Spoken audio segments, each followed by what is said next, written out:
గౌరవ ముఖ్యమంత్రి గారికి, మంత్రివర్గ సహచరులకి, సభ్యులకి, గౌరవ సభ్యులకి అందరికీ నా హృదయపూర్వక నమస్కారం. ఈ తిరుమల ఈ లడ్డు మీద జరిగిన ఈ కల్తీ ఈ డిబేట్కి సంబంధించి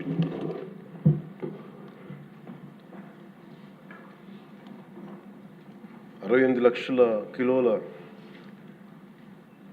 నెయ్యి అని చెప్పే ఒక కల్తీ నెయ్యిని వాడారు. దీని మీద ఫస్ట్ ఇది ఎలా బయటకు వచ్చింది? గవర్నమెంట్ ఫామ్ అయిన కొత్తలో గౌరవ ముఖ్యమంత్రి గారు ఎన్డీఏ మీటింగ్ మమ్మల్ని అందరినీ పిలిచి కండక్ట్ చేసినప్పుడు ఆ రోజు ఒక నేషనల్ డైరీ డెవలప్మెంట్ బోర్డు చేసిన రిపోర్ట్ని చదివారు. వీళ్ళు గత పాలనలో ఇది కూడా జరిగింది అనేది టీటీడీ బోర్డు వారి పాలక మండలి చేసిన ఇది కూడా జరిగింది అనేది తెలియజేశారు. అంతే, అక్కడితో అయిపోయింది అధ్యక్ష. దాన్ని అంతకు మించి ముందుకు తీసుకెళ్ళాలి. లేదంటే నేను అది విని నాకేమనిపించిందంటే ఇలాంటివి కూడా జరిగినాయా? ఎందుకంటే ఆల్రెడీ గతంలో తిరుపతికి తిరుమలకి పైకి అంతా వెళ్ళినప్పుడు కొంత స్థానికంగా కొంత ఉన్న చెప్పింది, తిరుమలలో చెప్పింది, ఇవన్నీ కోరిలేట్ చేసుకొని కొంత ఆ ప్రసాదం కూడా క్వాలిటీ లేదని ఎలా చేశారు ఏంటో అనుకున్నాం. కానీ ఒక గబుక్కుని ఒకళ్ళ బ్లేమ్ చేయడం అనేది చాలా ఆలోచించి మాట్లాడతాం. ముఖ్యంగా పబ్లిక్ లైఫ్లో ఉన్నాం కానీ బాధ్యతగా ఉన్నాయి మా పొజిషన్. అలాంటిది అసలు ఈ నెయ్యిలో కల్తీ జరగలేదు ఇవన్నీ వాళ్ళు మాట్లాడుతుంటే దాని మీద చాలా కంప్లీట్ వివరణ ఇవ్వాల్సిన అవసరం ఉంది అనిపించింది అధ్యక్ష. ముఖ్యంగా గత ప్రభుత్వ పాలనలో ఉన్నప్పుడు ఎక్కడా కూడా దేవాలయాల మీద దాడులు జరిగినా ఇంకోటి జరిగినా ఎక్కడా కూడా మేము దోషుల్ని పట్టుకోండి అని చెప్తా వచ్చాం తప్ప ఎక్కడా కూడా మీరు చేయించారని కానీ మీరు ఉన్నారని కానీ ఎక్కడ ఎందుకంటే తక్కువ అలా కూర్చోబెట్టి ఎలా పడితే అలా మాట్లాడటానికి బాధ్యత ఉంటాం కాబట్టి అలా మాట్లాడలేము. అలాగే ఇది కూడా గౌరవ ముఖ్యమంత్రి గారు రోజు ఎన్డీఏ సభలో చెప్పినప్పుడు మాకు కూడా ఏమనిపించిందంటే దీన్ని ఎలాగా అడ్రస్ చేయాలో నాకైతే ఇంటికి వెళ్ళాక నాకు అర్థం కాలేదు. ఇలాగ యానిమల్ ఫ్యాక్ట్ కూడా కలిసి ఇది ఎన్డీడీబీలో వచ్చింది అని నేషనల్ డైరీ డెవలప్మెంట్ బోర్డు దాంట్లో. సో ఇవన్నీ కూర్చోబెట్టి మాట్లాడుతున్నప్పుడు నేను తర్వాత మార్నింగ్ నేను ట్వీట్ చేశాను అధ్యక్ష. దాని మీద ఎందుకు ట్వీట్ చేయాల్సి వచ్చిందంటే వరుసగా నన్ను ట్యాగ్ చేస్తే చాలా మెసేజ్లు వస్తూ ఉన్నాయంట. నా ఆఫీస్ నుంచి అన్ని పంపించేటప్పటికి నేను చూసాను ఏం జరిగిందంటే మీరు ఎవరు మాట్లాడరేంటి, ఇలాంటి రిపోర్ట్ ఉన్నప్పుడు కూడా మీరు ఎవరు మాట్లాడరు ఏంటంటే అప్పుడు నా ఉద్దేశం ఏముందంటే దిగి ఈ దేవాలయాలు జరిగే ఇలాంటివన్నీ ఇవన్నీ కూర్చోబెట్టి దీనికి ఒక రక్షణ ఒక సనాతన ధర్మ రక్షణ బోర్డు లాంటి ఉంటే బాగుంటుంది. ఎందుకంటే ఇలాంటి కూర్చోబెట్టి చాలా న్యూట్రల్గా చాలా ఆబ్జెక్టివ్గా చేయొచ్చు ఇవి అనే ఉద్దేశంతో నేను పెట్టాను అధ్యక్ష. నాకు గిల్ట్ ఎక్కడొచ్చిందంటే అరే ఇవన్నీ మనకి లాస్ట్ 2-3 ఇయర్స్ మా టెంపుల్ దగ్గర తిరుమలకి వెళ్ళినప్పుడు కూడా గౌరవ మంత్రివర్యులు మనోహర్ గారు మేము వెళ్ళినప్పుడు మా దృష్టికి చాలామంది తీసుకొచ్చారు అధ్యక్ష. మేమే 2-3 పర్యాలు మేమే మాట్లాడుకున్నాం. సో నాకు అవన్నీ గుర్తొచ్చి అరే మనకి తప్పు జరిగింది తెలిసి మనం దాన్ని సరిగ్గా తీసుకెళ్ళకపోయిన ఒక పశ్చాత్తాపంతో నేను ఒక దీక్ష చేశాను అధ్యక్ష. ఆ తర్వాత దాన్ని అందరూ అన్ని రకాలుగా తీసుకెళ్ళారు సార్, 3 పార్టీస్. అలాగే మాకు తర్వాత మొన్న గౌరవ ముఖ్యమంత్రి గారు మనకి కేశవ్ గారు మా క్యాబినెట్లో కూర్చున్నప్పుడు మా దృష్టికి తీసుకొచ్చింది అసలు ఈ నెయ్యిలో నెయ్యే లేదనేది చాలా స్పష్టంగా తెలియదు. మాకేమనిపించిందంటే ఏదైనా సరే innovation is very important in life. Innovation లేకపోతే ఈ పాటికి ఒక్కొక్కరు ఒకలా ఇన్నోవేట్ చేస్తారు. బట్ ఈ పర్టికులర్ ఈ గత ప్రభుత్వంలో ఉన్న వ్యక్తులు వీళ్ళు అరాచకంలో ఇన్నోవేషన్ చేశారు. వీళ్ళు కల్తీలు కూడా అంటే మామూలుగా ఒక నెయ్యి కావాలంటే పాలలో నుంచే కాకుండా రసాయనాల నుంచి కూడా తీయచ్చు, మిగతా వాటి నుంచి కూడా తీయచ్చు అని చేసి చూపించారు. దానికి సంబంధించిన కంప్లీట్ ఈ సిబిఐకి మన ఆ రిపోర్ట్ ఇచ్చినప్పుడు ఎక్కడా కూడా నెయ్యి లేకుండా వీళ్ళు నెయ్యి తయారు చేశారని చాలా స్పష్టంగా తెలియజేశారు. ఇప్పుడు మనం ఏం మాట్లాడుతున్నాం వీళ్ళందరితో అంటే ఎక్కడా కూడా ఈ సభ సాక్షిగా చెప్తున్నాను, ఇది ప్రజలకు కూడా తెలియాలి, ఎక్కడా కూడా గత ప్రభుత్వం తాలూకు హెడ్ చేసిన వ్యక్తి చేశారని ఎక్కడ కూడా నేను ప్రత్యేకించి మాట్లాడాలి. నేనేం చెప్తాను, టీటీడీ పాలక మండలి బాధ్యత ఇది. మీరు కూర్చోబెట్టి మీరు బాధ్యత తీసుకొని వాళ్ళ పార్టీ ఆ ప్రభుత్వం స్థాపించినప్పుడు వాళ్ళ నియమించిన పాలక మండలి వాళ్ళు చేసిన తప్పులకి సింపుల్ ఏం చేయాలి అధ్యక్ష, ఒక ఇంటర్వ్యూలో కూడా నన్ను అడిగితే నేనేం చెప్పానంటే, you mean to say you going to blame the person who headed the last government అంటే, my intention is not that. My intention is always to say that who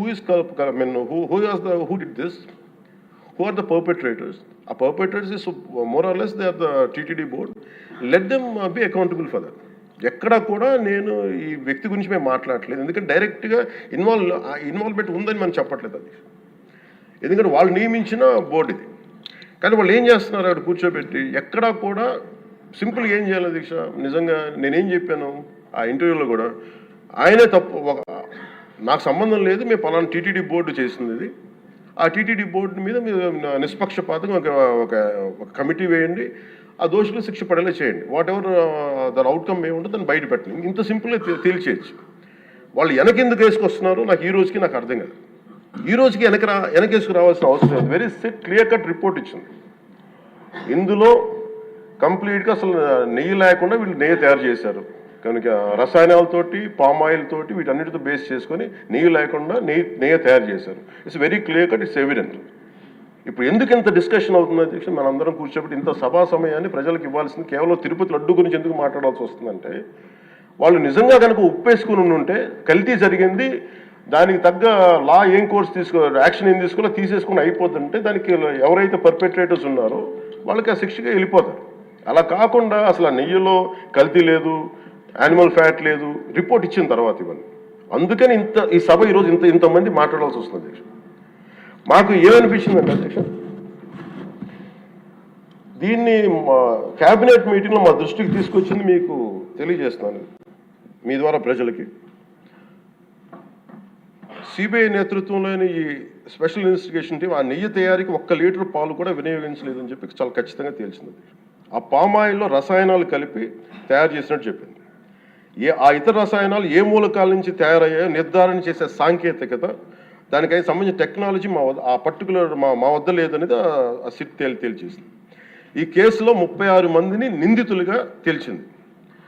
శ్రీవారి ప్రసాదాన్ని అపవిత్రం చేసేందుకు ఒక ప్రణాళిక, ఒక ప్లాన్ ప్రకారం కుట్ర జరిగిందన్నట్టు సిట్ తెలియజేసింది. అలాగే దీని ముందు ఏం జరిగిందని చూస్తే, తమకి నచ్చిన సంస్థలకి నెయ్యి సరఫరా కాంట్రాక్టులు కట్టబెట్టేందుకు ఒక ప్రణాళిక ప్రకారం టెండర్ నిబంధనలు సవరించారు. నెయ్యి సరఫరాకి సంస్థకి ఉండాల్సిన కనీస వార్షిక టర్నోవర్ 250 కోట్ల నుంచి 150 కోట్లకు తగ్గించారు. రోజుకి 4 లక్షల లీటర్ల పాలు సేకరించాలన్న నిబంధనని తొలగించారు. డైరీ రంగంలో 3 ఏళ్ల అనుభవం ఉండాలన్న నియమాన్ని ఏడాది కుదించారు. రోజుకి 12 టన్నుల వెన్నెయ్య తేయాలన్న నిబంధనను కూడా 8 టన్నులుగా మార్చేశారు. అంటే ఒకళ్ళకి నెయ్యి కాంట్రాక్ట్ ఇవ్వాలంటే ఇన్ని నిబంధనల్ని తూట్లు పడిచారు. అది చేసిన తర్వాత మళ్ళీ సవరణ అనంతరం వీళ్ళు ఎంపిక చేసిన సంస్థలు 20-23 మధ్య నెయ్యి సరఫరా చేశాయి. నెయ్యి సరఫరా చేసిన సంస్థకు అందుకు కావాల్సిన కనీస అర్హతలు లేవని సిట్ ఛార్జ్ షీట్లో ఉంది. వీరు నెయ్యి సరఫరా ఎంచుకున్న సంస్థలు బోలేబాబా అని కానీ దానికి అనుబంధ సంస్థలు మాల్గంగా, వైష్ణవి డైరీలు 1 లీటర్ కూడా నెయ్యిని పాల నుంచి తయారు చేయాలని స్పష్టంగా చెప్పారు.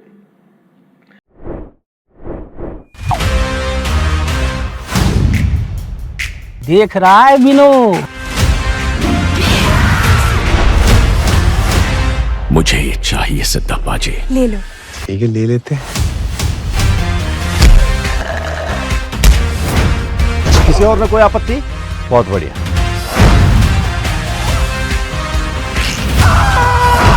सर ये सब कनेक्टेड है। क्या कनेक्शन है?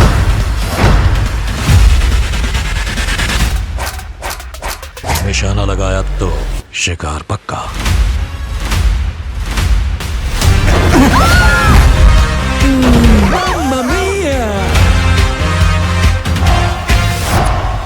इस गद्दी की गरिमा इस पर बैठने वाले से होती है।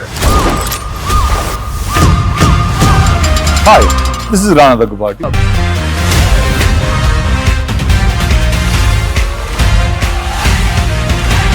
दिल खुश कर दिया यार विकास।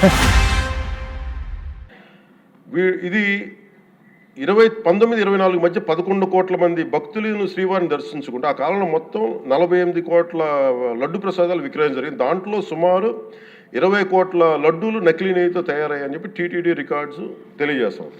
ఆ 11 కోట్ల మందికి రసాయనాలతో నిండిన మన లడ్డూలు పంపించారు. అలాగే ఇందులో 1,00,000 లడ్డూలు కూడా అయోధ్య రామ మందిర ప్రారంభోత్సవానికి పంపిణీ చేశారు. నేను మొన్న మన క్యాబినెట్లో మన గౌరవ ముఖ్యమంత్రి గారు మేమందరం కూర్చొని మాట్లాడుతున్నప్పుడు నాకు పర్సనల్గా మెసేజ్లు ఏంటంటే మన ఈ అయోధ్యకి పంపిన లడ్డూలు ఈ లడ్డూలు కాదు, ఇవి వేరే లడ్డూలు. అలా ఎలా తేడా చెప్తారు వీళ్ళు? దానికోసం ప్రత్యేకంగా అంటే అక్కడ నిబంధనలు ఎక్కడా కూడా మీరు నెయ్యి మేము పలానోళ్ళు కొన్నారు మాకు డీటెయిల్స్ ఇస్తూ ఉన్నారు. నేను సభాముఖంగా ఎందుకు వాళ్ళకి పేర్లు ప్రస్తావించారు అది చెప్పిన వ్యక్తులు కానీ వీళ్ళు కానీ. నేను అడిగింది ఏంటంటే ఓకే, మీకు దాని మీద ఆధారాలు ఏమున్నాయి, మీరు ఈ లాటే పంపించారు అయోధ్యకి అనేది మీకు ఏముంటే ఎక్కడ ఏం లేదు, అన్ని గాల్లో మాట్లాడుతున్నారు వీళ్ళందరూ. ఇప్పుడు మేము ప్రత్యేకించి అడుగుతుంది ఏంటంటే దీనికి సంబంధించి కంప్లీట్ పాలక మండలి బోర్డు, టీటీడీ పాలక మండలి board, they have to take responsibility. వాళ్ళని ఒక గత ప్రభుత్వాన్ని నడిపిన ముఖ్యుడైన వ్యక్తి వాళ్ళని వెనకేసుకొస్తున్నారంటే అందులో కూడా మీకు కూడా బాధ్యత తీసుకోవాల్సి వస్తుంది.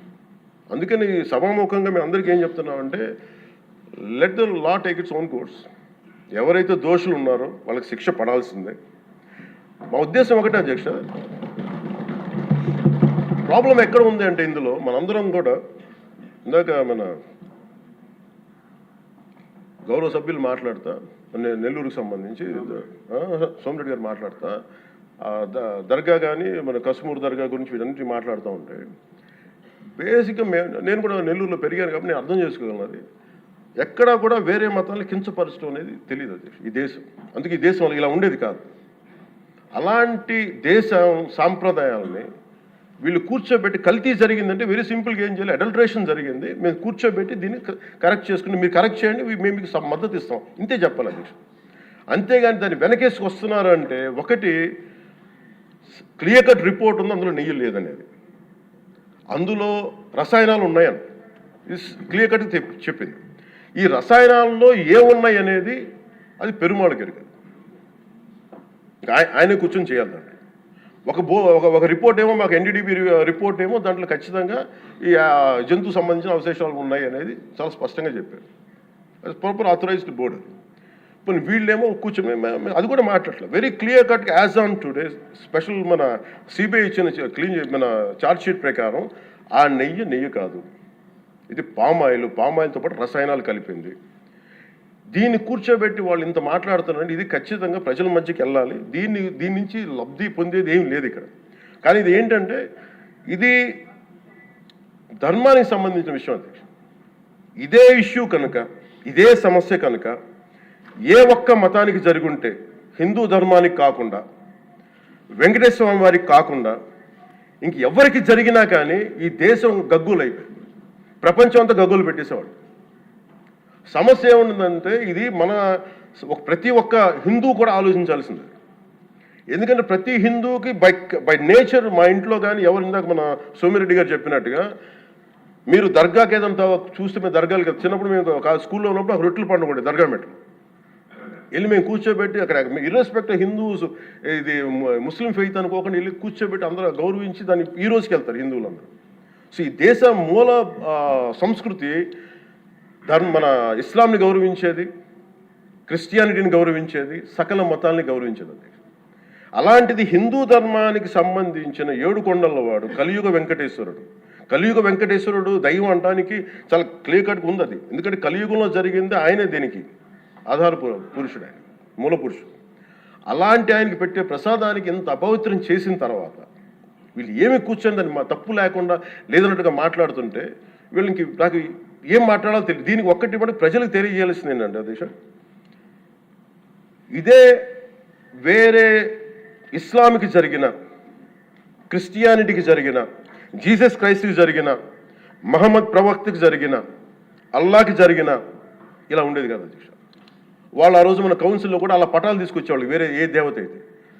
బికాజ్ ఇది హిందువులు కాబట్టి వీళ్ళ కులాలతో ముక్కలుగా అయిపోయి ఉంటారు కాబట్టి హిందువులు తమ మతాలను ఎడాపెడా వీళ్ళు జోకులు వేసుకోగలరు కాబట్టి దీనికి సీరియస్నెస్ లేదు అధ్యక్ష.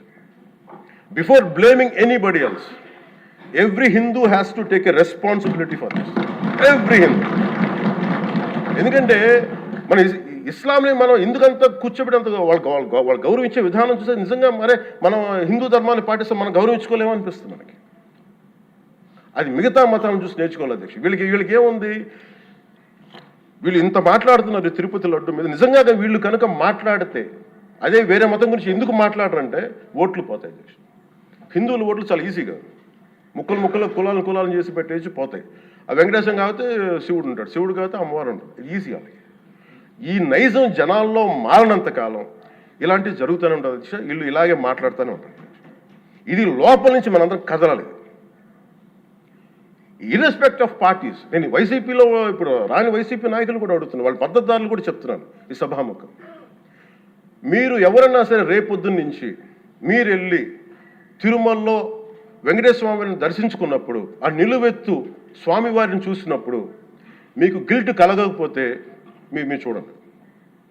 ఎందుకంటే ఆయన కళ్ళలోకి చూసినప్పుడు మీరు ఇన్ని తప్పులు చేసేవాళ్ళు మేము వెనకేసుకొస్తున్నామని ఎవరన్నా మాట్లాడితే ఆ పాపం వాళ్ళకే కాదు వాళ్ళకు కూడా చుట్టుకుంటుంది. ఇది ఖచ్చితంగా దీన్ని ఎక్కడో చోట దీనికి ఒక లాజికల్ కన్క్లూజన్ అయితే పట్టుకెళ్ళ, దోషులకి శిక్ష పడాల్సింది. ఎందుకంటే ఇది ఇక్కడతో ఆగకపోతే ఇది ఒక పరంపర అయిపోతుంది. అందుకని మేము ఖచ్చితంగా I'm committed to get this, who are are the perpetrator, they should be punished, they should be punished. అలాగే ఒక ముగింపు 2 వాక్యాలు చెప్పి నేను ముగిస్తాను. మొన్న మధ్య నేను ఆముక్తమాలి చదువుతున్నప్పుడు 218వ పద్యం, దాంట్లో ఆయన చెప్పింది ప్రత్యేకించి ఆయన రాసిన అంటే దేవాలయాల మీద డబ్బుల్ని ఎలా ఉండరు అంటే రాజుకి కర్తవ్యాన్ని ఉపదేశించే పద్యం. ఆయితికానికి ఇవ్వకు మమరాలయ ముఖ్యము, అతడు అర్థతృష్ణాయుతుడై నిజోర్వియగు నష్టికి ఆ ధనమును తరల్చి రాజు ఆయతనమునకు చేర్చు మరి అట్టిది ఆపత్యము కాన, ఒంటిగాడే అధికారి కావలయ ఇంచుకు తిన్నను వాడే రూపురం. మనకు తెలిసిన మహా గొప్ప పరిపాలకులు కృష్ణదేవరాయలు రాసిన అముక్తమాల్యదలోనిది ఈ పద్యం. దేవుడి సేవలో ఎలాంటి వారిని నియమించాలో రాజుకు కర్తవ్యాన్ని ఉపదేశించే పద్యం. రాజు కోసం వసూలు చేసేవాడికి దేవాలయంపై అధికారం ఇవ్వద్దు. అలాంటి వాడు డబ్బు మీద ఆశతో రాజ్యానికి వసూళ్లలో నష్టం వచ్చినప్పుడల్లా దేవుడది ధనాన్ని తరలించి రాజు ఖజానాకు చేర్చేస్తూ ఉంటాడు. అలాంటిది తప్పుడు పని కాబట్టి ఎలాంటి మమకారాలు లేని ఒంటరి వాడే ఆలయానికి అధికారిగా ఉండాలి. ఒకవేళ వాడు దేవుడి సొత్తు తిన్నప్పటికీ ఆ పాపానికి వాడే నాశనం అవుతాడు. కానీ ఆ డబ్బు తెచ్చి రాజుకి చేర్చడం వల్ల ఆ రాజ్యమే నాశనం అవుతుంది అని చెప్తుంది అధ్యక్ష పద్యం. గత ప్రభుత్వ పరిపాలన కాలంలో జరిగిందంతా అచ్చంగా ఇలాగే జరిగింది.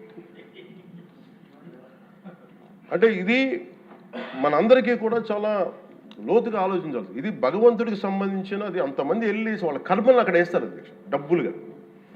ఆ కర్మని ఆ పుణ్యస్థలమే కాపాడాలి. భక్తులు తాలూకు ఆ నిత్య 7 కొండల వాడి నామస్మరణే కాపాడు తప్ప ప్రజలు చేసిన కర్మను ఎవరైతే భగవంతుడి సొమ్ముతోటి ఆడుకుంటారో, భగవంతుడి డబ్బును దోచేస్తారో తరాలు కూడా లేచిపోతాయి అధ్యక్ష. చాలా జాగ్రత్తగా ఉండాలి.